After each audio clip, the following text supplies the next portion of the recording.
الحمد لله كفى والصلاة والسلام على من اصطفى أما بعد أعوذ بالله من الشيطان الرجيم بسم الله الرحمن الرحيم والله يقدر الليل والنهار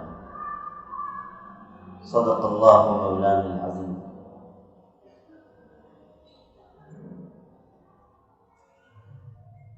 کسی شاعر نے کہا ہے، اے شیخ کیا ڈھونڈے ہے شب قدر کا نشان، ہر شب شب قدر ہے اگر تو ہو قدردان. زندگی کے گزرنے والے ماہ و سال انسان کو زندگی کے مختصر ہونے کا اور زندگی کے اپنے انجام سے قریب ہونے کا پتہ دیتے ہیں. جب کوئی سال گزرتا ہے، نئے سال کی آمد ہوتی ہے، تو یہ اس بات کی علامت ہے کہ زندگی کا ایک سال مزید گزر گیا. انسان کی زندگی کا ایک سال گھٹ گیا، وہ اپنی زندگی سے دور اور موت سے قریب ہو گیا. انسان کی زندگی انہی اوقات پر تو منحصر ہے. یہ جو منٹ گزر رہے ہیں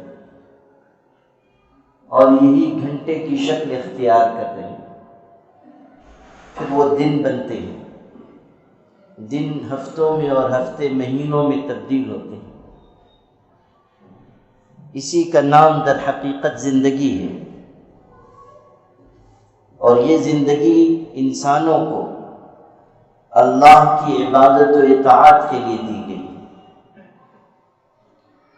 وقت کے ایک ایک لمحے کو صحیح استعمال کرنے کی تاکید قرآن و حدیث میں موجود ہے. آپ قرآن مجید پڑھتے ہیں، بار بار اس سورت کی تلاوت نمازوں میں بھی کی جاتی ہے. والعصر ان الانسان لفی خسر، زمانے کی قسم، وقت کی قسم کھائی گئی، زمانے کی قسم کھائی گئی. وجہ اس کی یہ ہے کہ انسان کی زندگی کی اہم ترین شے وقت ہے. یہی وقت بیت جائے گا تو انسان اجل کا شکار بن جائے گا. نبی کریم صلی اللہ علیہ وسلم کے بارے میں آپ پڑھیں گے کہ آپ اپنی ضرورت سے تشریف لے گئے. صحابہ کرام پانی لے کر موجود تھے کہ آپ تشریف لائیں گے تو ان کے لیے پانی پیش کریں گے. وضو کے لیے پانی پیش کرنے کے لیے صحابہ تیار تھے. اتنے میں صحابہ کرام نے یہ دیکھا کہ آپ صلی اللہ علیہ وسلم نے تیمم فرمایا. پھر آپ صحابہ کے قریب تشریف لائے. حضرات صحابہ نے عرض کیا کہ تیمم کا حکم اس وقت ہے جب کہ پانی موجود نہ ہو. یہ آپ نے ہی ہمیں سکھایا ہے. پانی کی موجودگی میں آپ نے تیمم فرمایا. یہ بات سمجھ میں نہیں آئی. نبی کریم صلی اللہ علیہ وسلم نے ارشاد فرمایا کہ حکم تو وہی ہے، قاعدہ اور قانون تو وہی ہے، لیکن میرے ذہن میں یہ بات آئی کہ پانی تک پہنچنے سے پہلے اگر میں دنیا سے رخصت ہو گیا تو بغیر طہارت کے دنیا سے رخصت ہوگا، اس لیے تیمم کر لوں اور پانی تک پہنچنے کے بعد پھر وضو کر لوں. آپ غور کیجیے کہ اپنے انجام کو، اپنی موت کو، وقت کے مختصر ہونے کو نبی کریم صلی اللہ علیہ وسلم نے کس طرح یاد رکھا. اس میں تعلیم ہے امت کے لیے، تعلیم ہے ہمارے اور آپ کے لیے کہ کس طرح اپنی موت کو یاد رکھا جائے، زندگی کے لمحات کا صحیح استعمال کیا جائے۔ نگہدار فرصت کے عالم دم است، دم پیش عالم بے از عالم است۔ جو وقت ملا ہوا ہے اس کو غنیمت جانو، اس لیے کہ یہی سانسیں جو آ اور جا رہی ہیں انہی کا نام زندگانی ہے، اور ان سانسوں کی قدر و قیمت جاننے والوں اور باخبر انسانوں کے نزدیک دنیا سے زیادہ ہے۔ وجہ اس کی یہ ہے کہ کائنات تو اپنی جگہ رہے گی، لوگ آئیں گے اور جائیں گے، لیکن جس کی زندگی کا سفر تمام ہو گیا، جس کی فرصت زندگی ختم ہو گئی، اب وہ کوئی عمل نہیں کر سکتا، اپنی آخرت کے لیے کوئی توشہ آگے نہیں بھیج سکتا۔ یہ چمن یوں ہی رہے گا اور ہزاروں بلبلیں اپنی اپنی بولیاں بول کر اڑ جائیں گی۔ دنیا تو اپنی جگہ قائم رہے گی، لوگ آئیں گے اور لوگ جائیں گے، بچوں کے پیدا ہونے کا سلسلہ بھی جاری رہے گا، اور دنیا سے رخصت ہونے والے بھی سفر تمام کر کے رخصت ہوتے رہیں گے۔ بساط زندگی لپیٹی جاتی رہے گی۔ آج دنیا میں کوئی شخص ہے، کل آپ سنیں گے کہ وہ دنیا سے رخصت ہو گیا۔ زیادہ سے زیادہ یہ ہوگا کہ آپ یہ کہیں کہ ابھی کل تو میری ان سے ملاقات ہوئی تھی، ابھی کل تو میری ان سے یہ بات چیت ہوئی تھی، ابھی رات کو تو انہوں نے مجھ کو یہ پیغام بھیجا تھا۔ لیکن کیا یہ جملے، کیا حسرت و افسوس کے الفاظ، کیا تعزیت و غم کے کلمات جانے والے کو واپس دنیا میں لا سکتے ہیں؟ کیا کوئی ایسی شے دنیا میں موجود ہے جو انسان کی اجل کو دور کر دے، انسان کی موت کے وقت کو ٹال دے؟ کیا کائنات میں کوئی ایسی طاقت ہے جو انسان کے وقت اجل کو مؤخر کر سکے؟ لن یؤخر اللہ نفسا اذا جاء اجلها واللہ خبیر بما تعملون۔ ارشاد ہوا کہ جب اللہ تعالیٰ کسی کے لیے کوئی وقت مقرر کر دے تو پھر اللہ بھی اس وقت کو مؤخر نہیں کرتا ہے۔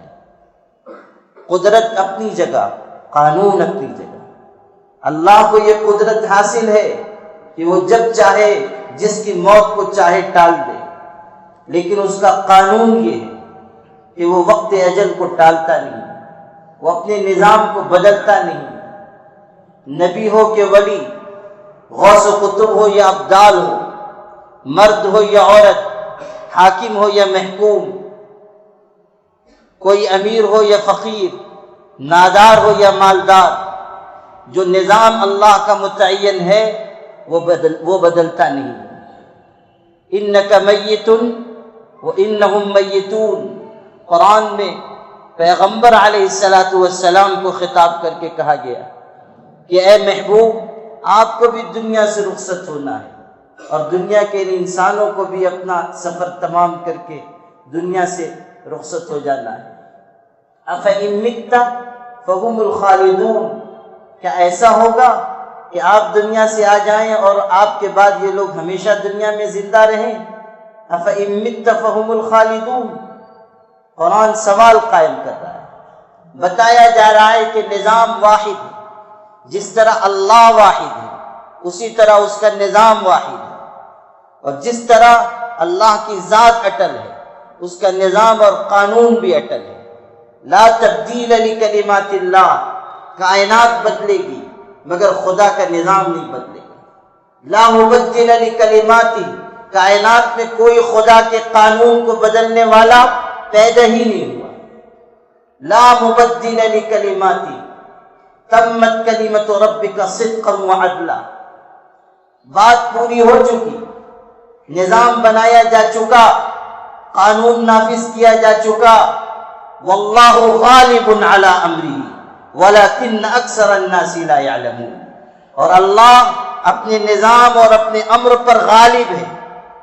کوئی ایسی ہستی موجود نہیں ہے جو اللہ اور اس کے نظام کے درمیان، اللہ اور اس کے ارادے کے درمیان حائل ہو سکے۔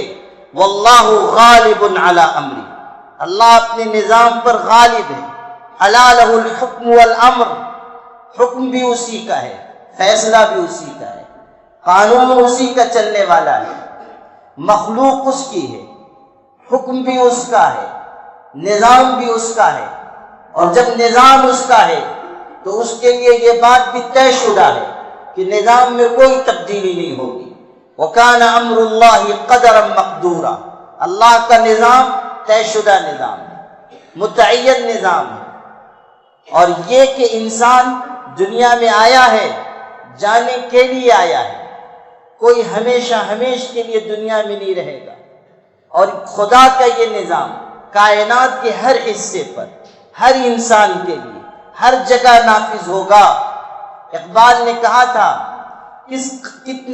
کس قدر آساں ہے موت، کتنی مشکل زندگی ہے، کس قدر آساں ہے موت، کتنی مشکل زندگی ہے، کس قدر آساں ہے موت، گلشن ہستی میں مانند نسیم ارزاں ہے موت، کلبہ افلاس میں دولت کے کاشانے میں موت، دشت و در میں، شہر میں، گلشن میں، ویرانے میں موت۔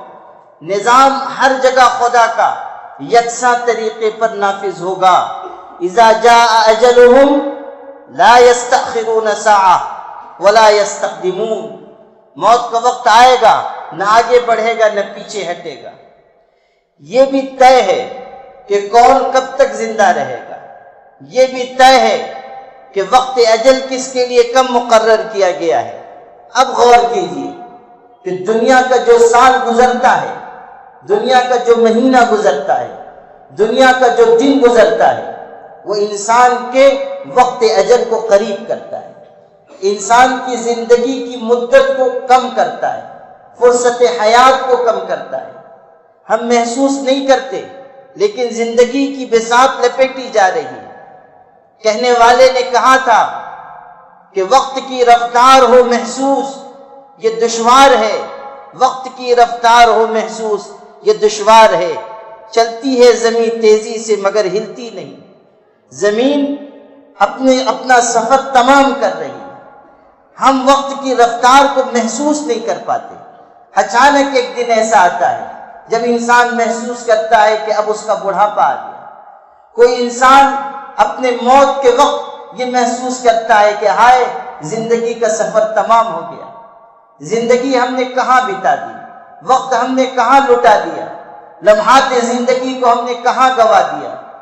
جب بڑھاپا سامنے آ جاتا ہے، جب انسان ضعف کا اور عوارض کا شکار ہو جاتا ہے، اس وقت اس کو یہ خیال ہوتا ہے کہ ہائے ہم نے اپنی جوانی برباد کر دی، اپنی قوت عمل کا زمانہ بتا دیا، اب موت کا وقت قریب تر آ چکا ہے، موت کی گھڑیاں نزدیک آتی چلی جا رہی ہیں، کسی وقت ہم کو دنیا سے رخصت ہو جانا ہے۔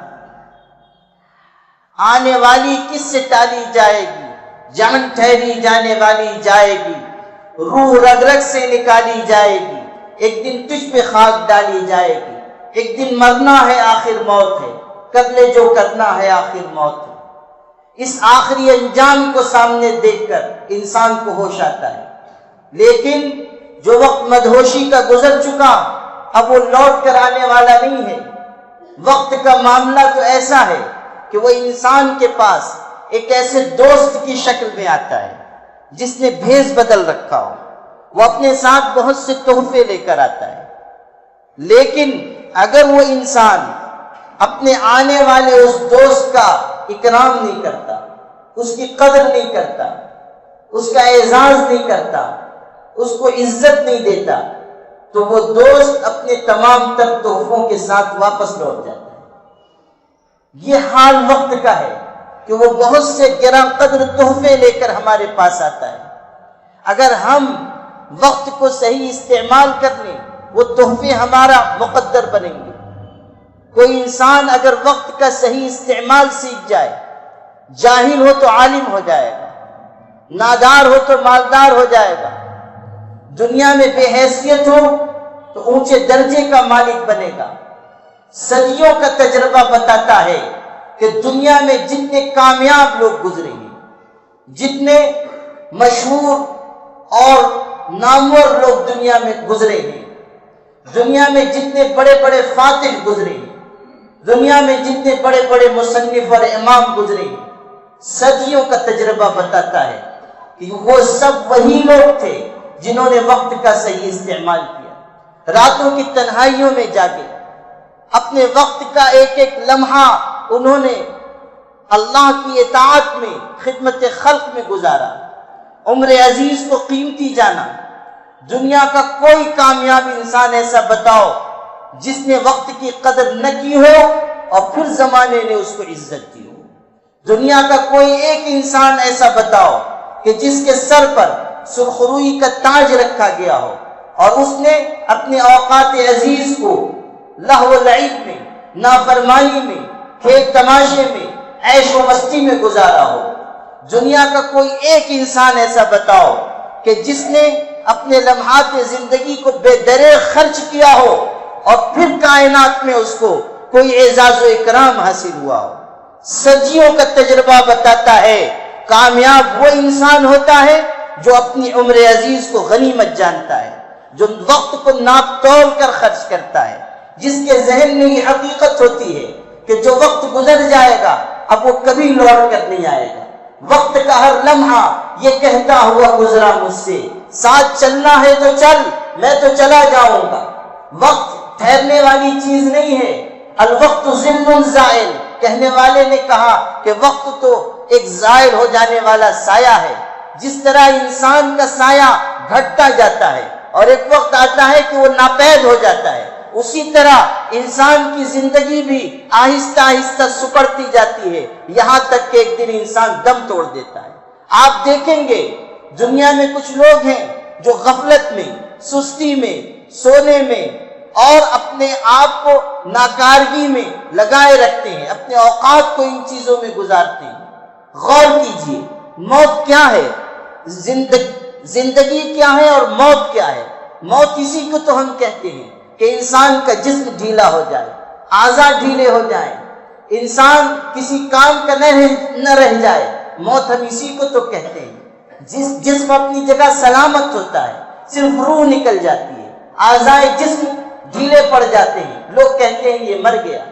اب غور کیجئے کہ وہ لوگ جو دنیا میں سستی اور غفلت میں وقت گزار رہے ہیں، ناکارگی کے ساتھ وقت گزار رہے ہیں، ڈھیلے ہو کر پڑے ہوئے ہیں، ان مردوں میں اور ان مردوں میں کیا فرق باقی رہا جو دنیا سے گزر گئے، جن کی زندگی تمام ہو گئی، اور وہ جو ابھی دنیا میں ہیں مگر عمر عزیز کو بیکار کاموں میں گزار رہے ہیں، غفلت میں اور سونے میں اور بے مقصد کاموں میں، لہو و لعب میں، ان میں اور ان مردوں میں کیا فرق باقی رہا؟ زندگی تو یہ ہے کہ انسان کچھ کر کے دکھائے، زندگی تو یہ ہے کہ انسان کسی مقصد کے لیے جیے، زندگی تو یہ ہے کہ انسان بندگی کی معراج حاصل کرے، زندگی تو یہ ہے کہ انسان اپنے اللہ کو راضی اور خوش کرے، زندگی تو یہ ہے کہ وہ سجدوں کی کثرت کے ذریعے خدا تعالیٰ کی رضا کی جستجو کرے، زندگی تو یہ ہے کہ وہ نوافل پڑھ کر اپنے اللہ سے قریب ہو کہ کہا گیا کہ سجدہ کرو اور قریب ہوتے جاؤ، زندگی تو یہ ہے کہ وہ خلوت و جلوت میں اپنے اللہ کو یاد رکھے۔ زندگی کی کامیابی اور معراج یہ ہے کہ زندگی دینے والے اللہ کو انسان راضی اور خوش کر لے۔ قل ان صلاتی ونسکی ومحیای ومماتی للہ رب العالمین، میرا مرنا، میرا جینا، میری نماز، میرا روزہ، میرا حج، میری قربانی، ہر چیز میرے اللہ کے لیے ہے جو جہانوں کی پرورش کرنے والا ہے۔ زندگی تو اس کو کہتے ہیں۔ زندگی کا مقصد تو یہ ہے، افحسبتم انما خلقناکم عبثا وانکم الینا لا ترجعون، کیا دنیا کے انسانوں نے یہ گمان کیا ہے کہ ان کو یوں ہی پیدا کر دیا گیا اور یہ کہ وہ ہماری طرف لوٹ کر نہیں آنے والے؟ کیا یہ زندگی، یہ اوقات زندگی بے مقصد ہے، لہو و لعب اور عیش و مستی کے لیے ہے؟ ہرگز نہیں۔ ایک مقصد کے لیے خدا نے ہمیں زندگی دی ہے اور وہ بندگی کا مقصد ہے، خدا کو راضی کرنے کا مقصد ہے۔ اگر ہم اس میں ناکام ہوئے تو پھر ہماری زندگی کسی فائدے کی نہیں ہے۔ ایسے ہی سال آئیں گے اور جائیں گے، ہر سال کیلنڈر بدل جائے گا، دیوار پر لگائے جانے والے اوراق اٹھا کر رتی میں ڈال دیے جائیں گے، اور ایک وقت آئے گا کہ انسان کی زندگی بھی قبر کی نظر ہو جائے گی۔ اور اس وقت انسان یہ سوچے گا کاش میں نے دنیا میں کوئی عمل کیا ہوتا۔ آپ پڑھیے، قرآن بتاتا ہے یا لیتنی قدمت لحیاتی۔ انسان اللہ کی بارگاہ میں حاضر ہوگا، جب ساری چیزیں اس کی نگاہ کے سامنے آ جائیں گی تو وہ کہے گا یا لیتنی قدمت لحیاتی، اے کاش میں نے اپنی زندگی کے لیے کوئی سرمایہ آگے بھیجا ہوتا، کاش میں نے اعمال اکٹھا کیے ہوتے۔ یا لیتنی قدمت لحیاتی۔ دوسری جگہ کہا جا رہا ہے یا لیتنی لم اتخذ فلانا خلیلا، کاش میں نے فلاں کو دوست نہ بنایا ہوتا، میری زندگی بیت گئی، میرے اوقات تباہ ہو گئے، میں نے فلاں سے یاری کی، فلاں سے دوستی کی، فلاں لوگوں کے ساتھ رہا، صحبت بد میں پڑھ کر میں نے اپنی زندگی کو برباد کیا۔ یا لیتنی لم اتخذ فلانا خلیلا۔ یہ بھی کہا گیا کاش میں نے اللہ اس کے رسول کو دوست بنایا ہوتا، کاش میں ان کے راستے پر چلا ہوتا، کاش میں نے ان کے طریقے میں اللہ اس کے رسول کے طریقے کو اختیار کرتا۔ یہ سب قرآن مجید میں آپ پڑھیں گے۔ یا حسرتا علی ما فرطت فی جنب اللہ، ہائے افسوس کہ میں نے خدا کے احکامات میں کیسی کوتاہی برتی، میں نے خدا کے حقوق کو ضائع کر دیا۔ اوقات کا پیمانہ خدا کی طرف سے مقرر ہے۔ واللہ یقدر اللیل والنہار، اللہ نے دن رات مقرر کیے ہیں، دن رات کے نظام خدا کی طرف سے متعین کیا گیا ہے۔ جعلنا اللیل لباسا وجعلنا النہار معاشا، رات کو تمہارے لیے آرام اور زینت کا سبب بنا دیا گیا، دن کو کام کے لیے مقرر کیا گیا۔ اب اسی ترتیب کے مطابق تم اپنے کاموں کو انجام دو، اوقات عزیز کو صحیح کاموں میں استعمال کرو۔ آپ غور کیجیے کہ وقت کیسی قیمتی چیز ہے۔ ایک شخص اگر روزانہ ایک پارہ قرآن مجید کی تلاوت کرے، 20 منٹ لگیں گے، 25 منٹ لگیں گے، رفتار کم ہو آدھا گھنٹہ لگے گا، آدھا گھنٹہ 24 گھنٹے میں سے وہ قرآن کی تلاوت کے لیے خرچ کرتا ہے، ایک پارہ پڑھتا ہے، پورا سال گزرے گا اس کے پاس 12 قرآن مجید کے ختم ہوں گے، 12 مرتبہ اس نے قرآن مجید مکمل کیا ہوگا، اجر و ثواب اس پر کتنا اس کو نصیب ہوگا، خدا کے ہاں کتنا اس کے لیے اجر و ثواب کا خزانہ ہوگا۔ کسی شخص نے 20 صفحات روزانہ پڑھنے کا معمول بنا لیا ہو، روز 20 صفحات پڑھے، ایک سال میں وہ 60,000 صفحات پڑھ سکتا ہے۔ صرف 20 صفحات اگر وہ کسی کتاب کے پڑھ رہا ہے، ایک سال میں 60,000 صفحات کا مطالعہ کر لے گا، اور اگر 10 سال تک وہ اس طرح مطالعہ کرتا رہا تو ایک جاہل انسان بھی عالم بن جائے گا، اس کے پاس فکر و نظر کا خزانہ آ جائے گا۔ ایک شخص طے کر لے کہ مجھے روزانہ 20 رکعت نفل نماز پڑھنی ہے، سال گزرے گا 7,000 رکعتیں اس کے پاس اجر و ثواب کے خزانے کی شکل میں موجود ہوگی۔ آپ غور کیجیے کہ تھوڑا تھوڑا عمل بھی اگر ہم اپنی زندگی میں لائیں گے تو اوقات کے صحیح استعمال سے کتنا بڑا خزانہ ہمارے پاس محفوظ ہو جائے گا۔ اور غور کیجئے کہ ہم نے یہ نہ کر کے اپنا کتنا بڑا نقصان کیا۔ اگر ہم نے اپنے شعور کی زندگی 20 سال کی گزاری ہے اور ہم نے نوافل نہیں پڑھے، ہم نے مطالعہ نہیں کیا، ہم نے قرآن کی تلاوت کی پابندی نہیں کی، تو ہم نے کتنا بڑا سرمایہ ضائع کر دیا۔ 20 سال کا حساب لگا لیجئے کہ ہمارے پاس قرآن مجید کے کتنے ختم ہوتے، قرآن مجید کے ختم پر کتنا اجر و ثواب ہوتا، ہر حرف پر 10 نیکی متعین کی گئی ہے۔ قرآن مجید کے حروف کا اندازہ لگائیے، پھر اس کو 10 سے ضرب دے دیجئے، آپ غور کیجئے کہ کتنا اجر و ثواب آپ کے پاس محفوظ ہوتا۔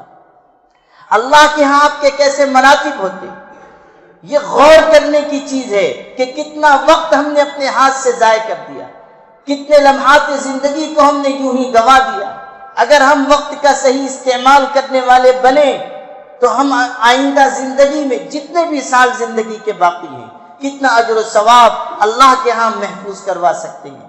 ما عندکم ینفد وما عند اللہ باق، لوگوں جو تمہارے پاس ہے وہ ختم ہو جائے گا، زندگی بھی ختم ہوگی، مال بھی ختم ہوگا، شہرت بھی ختم ہو جائے گی، دنیا کا منصب بھی باقی رہنے والا نہیں، مکان رہے گا مکین بدل جائیں گے، مکان رہے گا رہنے والے تبدیل ہو جائیں گے۔ آج محل میں رہنے والے ہیں، کل قبر کی 2 گز زمین میں جا کر ٹھکانہ بنائیں گے۔ لیکن اس پر غور کر لیجئے کہ اگر ہم نے اچھے اعمال کا سرمایہ آگے بھیج دیا تو وہ اللہ کے ہاں محفوظ رہے گا، یہ تو مٹ جائے گا لیکن اعمال کا اجر خدا کے ہاں محفوظ رہے گا۔ ما عندکم ینفد وما عند اللہ باق، جو تمہارے پاس ہے وہ ختم ہونے کے لیے، جو اللہ کے ہاں ہے وہ باقی رہنے کے لیے۔ اجر و ثواب کی شکل میں اگر ایک سبحان اللہ کا بھی کوئی اجر ہے، کوئی نیکی ہے، تو وہ اللہ کے ہاں محفوظ ہے۔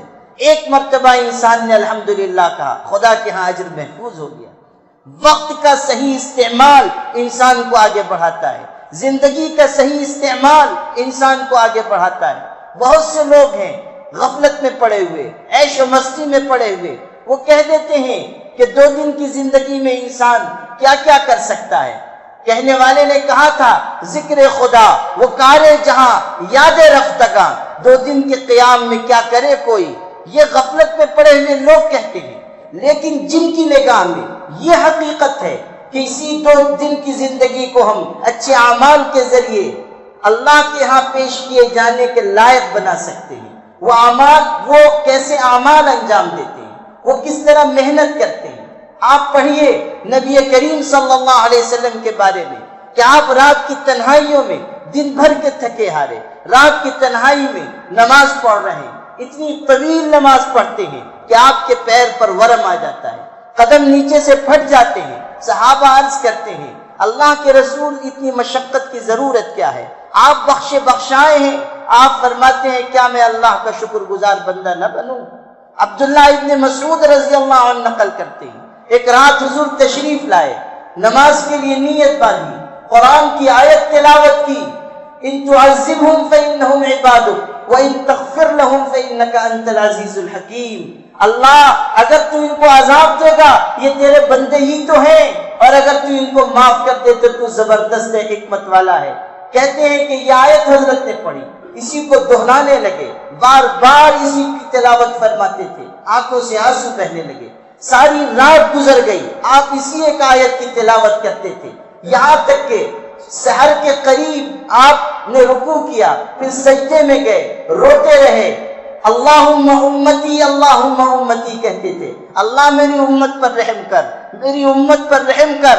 اتنا روئے کہ اللہ نے جبریل سے کہا، او اللہ الی جبریل، وحی کی حضرت جبریل کو کہ جاؤ محمد کے پاس، وَاخْبِرْ مُحَمَّدًا أَنَّا سَنُرْضِيكَ فِي أُمَّتِكَ، محمد کو جا کر خبر کرو کہ تمہاری امت کے سلسلے میں ہم تم کو راضی اور خوش کر دیں گے۔ آپ غور کیجئے عبادت کی کثرت پر بھی، غور کیجئے اس امت سے تعلق پر بھی، غور کیجئے ان بہنے والے آنسوؤں پر بھی جو رات کے آخری پہر خدا کے حضور میں بہائے جا رہے ہیں۔ اللہم امتی کی صدا پر غور کیجئے کہ اللہ میری امت پر رحم کرنا، میری امت پر رحم کرنا، اور ساری رات ایک آیت کی تلاوت کرتے ہیں اور خدا کے حضور میں اپنے گرم آنسوؤں کا نذرانہ پیش کرتے ہیں۔ آپ دیکھیں گے کہ حضور کے صحابہ میں یہی کثرت عبادت تھی، یہی وقت کا صحیح استعمال تھا۔ تابعین کی جماعت میں آپ دیکھیں گے کس طرح انہوں نے اعمال کا توشہ خدا کی بارگاہ کے لیے بھیجا۔ سیدنا عمر ابن عبدالعزیز خلیفہ تھے، اتنے بڑے رقبے سلطنت کے اوپر ان کی حکمرانی تھی، رات کی تنہائی میں آتے تھے، جو نماز کی جگہ مختص تھی وہاں کھڑے ہو جاتے تھے، دیر دیر تک نماز پڑھتے تھے، قرآن کی ایک ایک آیت میں ساری رات گزار دیتے تھے۔ اہلیہ ان کی حضرت فاطمہ تھی، شہزادی تھی، بادشاہوں کے خاندان سے تھی۔ بیان کرتی ہیں کہ ایک دن آئے اور آیت تلاوت کی اپنی مسجد میں، جو گھر کی مسجد تھی، نماز کی حالت میں، یوم یکون الناس کالفراش المبثوث، قیامت کا تذکرہ ہے کہ قیامت کا دن وہ ہوگا جب انسان بکھرے ہوئے پروانوں کی مانند ہوں گے۔ بس یہ آیت تلاوت کی اور ایک زور کی چیخ مار کر گرے مصلی پر۔ کہتی ہے مجھ کو یہ خیال ہوا کہ شاید ان کی روح نکل گئی۔ تھوڑی دیر کے بعد پھر کھڑے ہوئے، پھر آیت تلاوت کی، پھر زور کی چیخ ماری، پھر گر گئے۔ یہ خوف و خشیت کا عالم صبح فجر کی اذان تک ان کے اوپر طاری رہا۔ 2 رکعت نماز ساری رات میں مکمل نہ کر سکے۔ عشاء کی نماز پڑھا رہے تھے، قرآن کی آیت پڑھی، فَأَنذَرْتُكُمْ نَارًا تَلَظَّىٰ، میں تم کو ڈراتا ہوں اس آگ سے جو بھڑکنے والی دہکنے والی آگ ہے۔ فَأَنذَرْتُكُمْ نَارًا تَلَظَّىٰ، آیت تلاوت کی، ٹھہر گئے۔ مصلیوں نے سمجھا کہ شاید اگلی آیت بھول گئے ہیں، پھر انہوں نے دوبارہ آیت تلاوت کی، فَأَنذَرْتُكُمْ نَارًا تَلَظَّىٰ۔ اگلی آیت ہے لا يصلاها الا الاشقى، کہ اس آگ میں نہیں پہنچے گا مگر وہ انسان جو سب سے بڑا بدبخت ہے۔ ہمت نہ کر سکے کہ اگلی آیت پڑھیں، پھر تلاوت کی دوبارہ فَأَنذَرْتُكُمْ نَارًا تَلَظَّىٰ، اور اس کے بعد رو پڑے، اتنا روئے کہ سورت مکمل نہ کر سکے، اس سورت کو چھوڑ کر دوسری سورت کی تلاوت کی، اس کے بعد رکوع فرمایا۔ آپ غور کیجئے خدا کی خشیت کس درجے دل پر ہے، اپنی آخرت کی کیسی فکر ہے، زندگی کو بندگی کا نمونہ بنانے کا کیسا مزاج ہے۔ آپ دیکھیں گے ہمارے اکابر و اسلاف کا یہی مزاج تھا کہ زندگی کو انہوں نے اپنے اللہ کی رضا جوئی کا ذریعہ بنایا، بندگی کا زینہ بنایا۔ انہوں نے اپنی زندگی کو اللہ تعالیٰ کی امانت سمجھ کر اس کو خدا کی مرضی کے مطابق صرف کیا۔ سیدنا عمر ابن خطاب رضی اللہ تعالیٰ دعاؤں میں کہتے تھے، اللہ میرے اوقات زندگی میں برکت عطا فرما اور اس کو صحیح مصرف میں لگانے کی توفیق عطا فرما۔ آپ غور کیجئے دونوں دعائیں کیسی قیمتی ہیں، ایک طرف یہ مانگتے ہیں کہ اللہ اوقات زندگی میں برکت دے، دوسری طرف یہ کہتے ہیں کہ اللہ ان اوقات کو صحیح مصرف میں لگانے کی توفیق عطا فرما۔ اگر انسان کو لمبی عمر ملے لیکن وہ اوقات کو ضائع کرے تو یہ اس کے لیے وبال جان ہے۔ نبی کریم صلی اللہ علیہ وسلم سے پوچھا گیا خوشبخت انسان کون ہے؟ آپ نے فرمایا من طال عمرہ وحسن عملہ، وہ انسان جس کی عمر بھی لمبی ہو، اس کا عمل بھی اچھا ہو، وہ انسان خوش نصیب انسان ہے۔ پھر پوچھا گیا بدبخت کون ہے؟ آپ نے فرمایا من طال عمرہ وساء عملہ، وہ انسان جس کی عمر تو لمبی ہو اور اس کا عمل خراب ہو۔ اس سے بڑھ کر بدبخت کون ہوگا کہ لمبی عمر ہے لیکن اوقات کو ضائع کر رہا ہے، گناہ بڑھتے جا رہے ہیں، غفلت بڑھتی جا رہی ہے، نافرمانی بڑھتی جا رہی ہے اور اوقات عزیز گزرتے جا رہے ہیں۔ من طال عمرہ وساء عملہ، وہ انسان جس کی عمر لمبی ہو اور عمل برا ہو۔ آج غور کیجئے کہ ہماری زندگی کے کتنے دن گزر چکے، کتنی راتیں گزر چکی، کتنے مہینے گزر چکے، کتنے سال بیت چکے، اور اب زندگی کتنی مختصر باقی رہ گئی ہے۔